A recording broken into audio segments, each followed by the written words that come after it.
Hey, what's going on, everybody? This is Chris Nalwasky here with Craig Epstein. We're back for another TKR podcast. We're talking Rutgers hoops. Rutgers, men's basketball win over against Iowa last night at Jersey Mike's Arena.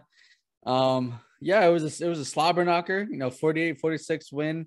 At the end there, it was almost shades of a couple years ago when Joe Wieskamp, hit it off Yeah, I glass. swear to God, that Yeah, last possession, it was almost to the exact point too, like yeah, 2 seconds left, full court heave. yep. It was scary. It was honestly scary how much I was like thinking of that Joe Wieskamp shot, and I was there for that Joe Wieskamp shot, Okay, so okay. I was having some scary flashbacks there at the end there. Yeah.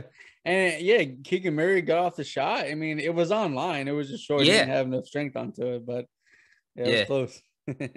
At and, least, and hey, and Pico at least defended the inbound this time. So yeah, yeah, and of course, I'm sure on TV, I'm sure they were showing it on Big Ten Network, from a couple years ago. So I'm sure Rutgers fans were happy about that. So, yeah, but they anyway, showed it at Rutgers. least like 3 times. Yeah, okay, okay. So all right, so Rutgers, they got the dub though. Back to back wins after beating Maryland last time out. So Craig, just walking through the game. What were some things that stood out about the win for Rutgers? Very just a very sloppy game from both teams, really. I mean, Rutgers was just got the better of it from a foul call at the end there. Great call there by Courtney Green, by the way. I'm just kidding, but hey, that was we can talk. You want to start with that actually, because Sure, that's probably sure. that's probably the biggest talking point is that foul. Like I know Rutgers fans will take that win, and run with it, but that was a pretty brutal way to end the game. Yeah, For I being was, I honest. was, I was shocked they called a foul there. I mean, you watch the replay. There wasn't anything. It's kind of like you can't let the refs kind of decide the game there at the end. Let the players play. It's not like Harper Jr. got like elbowed or anything like that. So yeah, so Rutgers. I'm sure Rutgers would take it as you said, man. Ron Harper Jr. Hit the two free throws with Yeah, 1.9 credit to seconds him. left. He, So he sank those perfectly. I mean, yeah. Rutgers. I mean, once again, Rutgers. I think they're shooting like 69% from the free throw this year, so it's Mm-hmm. better, better than last year. But they're still not a great free throw shooting team. But even last night, it felt like every time they went to the line, it was just 1 for 2, 1 for 2. Mm-hmm. But Harper, when a credit to Harper going up there and just sinking those, no problem, just ice in his veins, really. Yeah. And then actually Rutgers went 10 of 13 at the foul line last night, which is, somewhat uncharacteristic. I mean, sometimes you'll see Rutgers, shoot a good percentage from the line and they win those games. When they don't, they, normally lose. But yeah, credit to Harper, making both of them right there. I know I've seen people on the board or somebody else talk about how, maybe he should have missed the second free throw, given that there was 2 seconds left. But Iowa still had a timeout there. They were going to talk, they were going to call it regardless. So yeah, I mean, it's a good thing he made the two. I mean, all Iowa didn't really need a three if he only missed or if he missed the one. So Yeah, yeah, like you so said, I think I saw Harper responded actually to somebody on Twitter who asked him that, okay. and he said, "Yeah, exactly. They had a timeout left. They were going to use it, so it really didn't make sense for him to miss the second one. It wouldn't have really made any Mhm. difference, really." Yeah, I So mean, and credit Iowa. Iowa made a heck of a pass to get down there. yeah, Murray went up and got the ball, and had a decent look at it. Rutgers just played good defense. I mean, yeah, they actually picked. I saw they set up a pick on Cliff for that inbound. I can't think of a time I ever really saw that, to be yeah, honest. that's a good point. Yeah, Cliff. Yeah, that's a good point. Yeah, Cliff was running up and down the sideline or the inbounds, and yeah, he got picked, and yeah, it worked. I've never seen that, so that was good job by Iowa there for sure. Yeah, But yeah, just let's talk about Rutgers defense. I mean, Iowa was coming in, third most efficient team offensively in the nation. They were scoring 86 points a game. Rutgers held them to 40 points below their average and only mhm. 46 points total. I was looking at the stat last night, and Iowa scored 42 alone. Normally in the first half, so to hold them 46 to the game, like 28% shooting, just a great job by Rutgers defense last night. Yeah. This was probably their best defensive like performance I can remember in a long time. Like even was it last year? Was it last year or 2 years ago against Michigan State? They held them Mm-hmm. to what, like 37, something crazy. I mean, I mean, the defense, that's Pikel's MO, is the defense. If you're going to play for Rutgers, you got to play defense, or else you're probably not going to get playing time. Sure. So with Rutgers prides itself on the defense. You're also at the same time, I mean, I would say mostly it was Rutgers' great defense, but you also have to, take some luck into it, because Iowa was just brutal, just missing easy layups, just completely airballing, numerous shot clock violations, which that's actually a credit to Rutgers on the shot clock violations. Yeah. But sometimes that's what it takes. Sometimes you need to play great defense, but also have some of lady luck on your side. And lucky for Rutgers' sake, they had a bit of both. So that's really, really. I mean, they're not going to win. They're not going to win every game, holding teams to 46 points.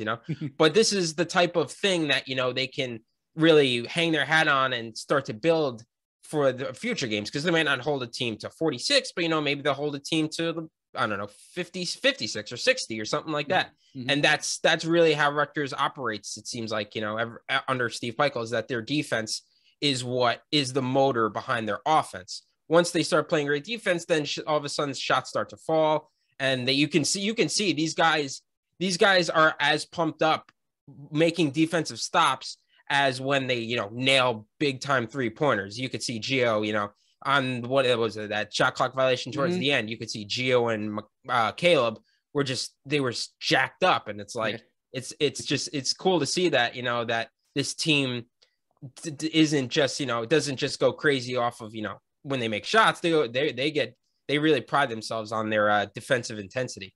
Yeah, for sure. Rutgers forced a ton of shot clock, violations, especially in the second half. And like you said, they were getting extremely pumped for it. I mean, if Iowa did miss a share of open looks in the game, but Rutgers played, great team defense. I mean, one play that stood out was when Gio Baker got the block and went the other way for a layup. I mean, that was just phenomenal play. I was shocked that Gio got, he got a block there. I mean, a bunch of guys got blocks in the game. Even Dean Roeber came in and did well in limited minutes. I thought a really good X factor, last night was Cliff Omarui. I mean, he was kind of limited by some fouls in the first half, but second half he just played extremely well. Taking a look at his stats now. So he finished with 11 rebounds alone in the second half. I think he had like 13 or 14 total in the game. So actually another good point, speaking of rebounds, Iowa only had one offensive rebound in the second half after having I think 8 in the first half, and Rutgers out rebounded them by 11 after a break. So that was another big point. Iowa wasn't able to get the second chance opportunities. I mean, Iowa has a phenomenal offense, and Rutgers just played extremely well in defense last night. And that's Rutgers' identity. Rutgers is going to want to keep teams not scoring, scoring low points. I mean Rutgers isn't going to outscore anybody 90 to 85 every game, so that's not So I mean, it's mostly only Gio and Ron scoring out there for the most part. So I mean, big win for Rutgers. They play extremely well. I know we talked about Cliff. I know you and I were texting last night about Dean Roeber and the backup bigs. I mean, I know another person of our website here didn't think he had a good day, but I really thought Dean Roeber came in and provided excellent minutes, and so did Ralph Gonzalez AG. I know a lot of fans have been asking about AG, but AG played 3 minutes. He had a couple points. I thought he gave good effort. Roeber had a nice assist. He had a block. In only 7 minutes, but he played extremely well. So, what were your thoughts about those guys too? Yeah, I thought, going back to Cliff, I thought yesterday was Cliff's best defensive game so far this season. I thought he was a monster, playing defense to the point where you could see on the alley-oop, he got a little bit of a Charlie horse there. Yeah. I know a lot of fans got scared because you see a non-contact injury, you're thinking, oh my God, the worst. But then once I saw the trainers working on his calf, I was like, I've felt that pain before. That's definitely a Charlie horse. And same thing with Paul, to the point where Paul got the stop, celebrates, and all of a sudden grabs his hamstring. They were so tired, that they actually started cramping up, which, as somebody who does not work nearly as hard as it, makes me feel a bit better about myself, but it is what it is. It looks like they need some Chris Ash hydration, stuff there. So yeah, get some Gatorade. I don't know if Gatorade or Powerade is their sponsor, but there you go. but yeah, going and talking about Dean. I know Dean, is high, what's his career high now? 10 points in a couple of games ago. He's not the type of guy, that you're gonna be he's not the type of guy that you're really gonna want to rely on for long stretches of game. But I think he's filled in nicely behind Cliff, giving him giving him a little bit of a breather. Mm-hmm. And I feel like him more so than Gonzalez Agee. Mm-hmm. I feel like the team just flows better than with Ralph in the lab. I think Dean's a very good passer. I feel like, and you can see, I mean, he made those 2 threes, so he does have a little bit of a jump shot to him. So I just feel like the team flows better with him as the backup big. Mm-hmm. And honestly, from the beginning of the season when I was watching Ralph play, I kind of figured, and then seeing Dean play, I did kind of figure at some point Dean was probably going to jump him, and it's happened. I mean, when it comes to Ralph, he's just not great. I mean, you see him, I just don't think he's just not the type of guy that can compete against these Big Ten bigs. So whenever you get points from him, like yesterday, he had 4 points. Whatever you can get from Ralph, just really, you have to just take it and run. He's really kind of slipped into that, I think, decor role where he's like the third big guy that you'll go to if you really need to. Mm-hmm. Honestly, I think decor might be better, which it is what it is. It's close. What was that? No, that's a tough call. I really don't know. Yeah, I was kind of high on Mamadou, but it didn't work out. So yeah, I mean, it is what it is. They're just the type of guy that you go to when.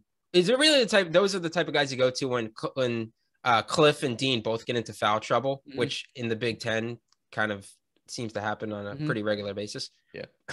But yesterday, he came in. He came. I got to give him credit though. He did come in, got his 4 points. He played well for the couple minutes that he played, and he definitely helped them get the win. I mean, they outscored. The bench outscored Iowa 9-0. 9-0. So they came in, did their job, and they definitely earned this win. Yeah, for sure. The bench has been kind of like the talking point for Rutgers this season. I mentioned it a little bit earlier, but most of the scoring has come from Ron Harper Jr. or Geo Baker. Obviously Harper had 31 the other night. But yeah, the bench. Pickle has been trying with the bench. He always hypes up the bench. I kind of felt bad, for Andre Hyde a little bit last night. He gave so much effort. He got a bunch of offensive rebounds. He couldn't get anything to go down. But he's a great hustle player. Nice, obviously a great fit for Pikel and the style and everything. But yeah, I mean, this defense is going to be their calling cards. It's going to be their identity going forward. Obviously they play a lot better, and win a lot more games at home. But they are going to have to shoot the ball, especially with the schedule coming up, in February. But yeah, next up, is Minnesota on Saturday, maybe. I know Minnesota had their, game postponed also last night against Penn State for COVID issues. So it's something to watch there. Maybe Rutgers, maybe they don't make the trip to Minneapolis on Saturday. We'll see. But yeah, Craig, you have anything else about the game last night that we can talk about? Not really, but I would say more, not so much about the game, but I'd say now just going forward with Rutgers, it's really about just stacking up wins now in January before you get to February, because their February schedule is rough. Yep. I mean, it feels like almost every team they're playing is like ranked. It's crazy. So Rutgers really has to start racking up these wins. That's why I said you take this win yesterday and just run with it. If they play Minnesota, you got to win, because this February schedule coming up is really going to be a true test for Rutgers. I mean, if they come out of February, looking good, then chances are, yeah, they will be dancing in March. But it's definitely going to be a tough test, going forward for Rutgers, because that February schedule, man, it's rough. Yeah. After Minnesota on Saturday, they play Maryland again at home. Then they have 2 road games at Nebraska and Northwestern. After that, they get the likes of Michigan State, Wisconsin, Purdue, Michigan again. So obviously those teams are a lot tougher. Right now, Rutgers is 5-2 in the Big Ten play, which is right in the thick of it. But obviously, the teams they're playing aren't the top notch teams in the league right now. So but yeah, like you said, they got to stack up the next couple of wins here. no, in order to better position themselves, going forward. I'm sure February probably won't be kind. Just looking at it on paper. But yeah, I mean, Rutgers, they're playing good defense the past couple of games. They gotta, not turn the ball over as much as they have. That was another thing. Rutgers, they turned the ball over against Iowa, but Iowa wasn't able to cash in because Rutgers just got back in transition and everything. But yeah, that's another thing they're gonna have to clean up. They're gonna have to shoot better. But if they defend, the way they defended against Iowa, they could, play with anybody. They can muck the game up. So yeah. So anyway, all right. Thanks everybody for joining us, and we'll see you guys soon.